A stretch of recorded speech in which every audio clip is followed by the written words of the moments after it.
The word that Isaiah the son of Amoz saw concerning Judah and Jerusalem.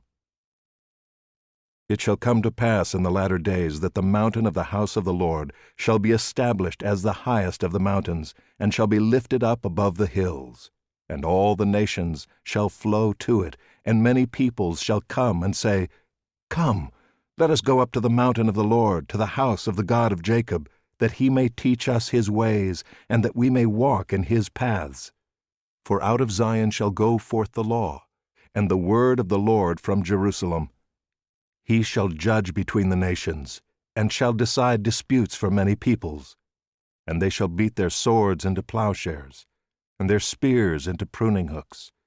Nation shall not lift up sword against nation, neither shall they learn war any more. O house of Jacob, come, let us walk in the light of the Lord. For you have rejected your people, the house of Jacob, because they are full of things from the east, and of fortune-tellers like the Philistines, and they strike hands with the children of foreigners. Their land is filled with silver and gold, and there is no end to their treasures. Their land is filled with horses, and there is no end to their chariots. Their land is filled with idols. They bow down to the work of their hands, to what their own fingers have made. So man is humbled, and each one is brought low. Do not forgive them. Enter into the rock and hide in the dust from before the terror of the Lord and from the splendor of his majesty. The haughty looks of man shall be brought low, and the lofty pride of men shall be humbled, and the Lord alone will be exalted in that day.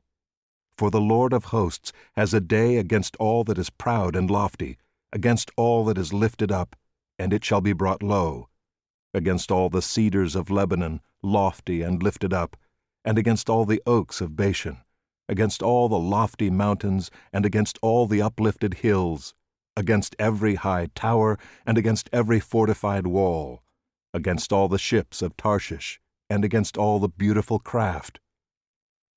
And the haughtiness of man shall be humbled, and the lofty pride of men shall be brought low, and the Lord alone will be exalted in that day, and the idols shall utterly pass away.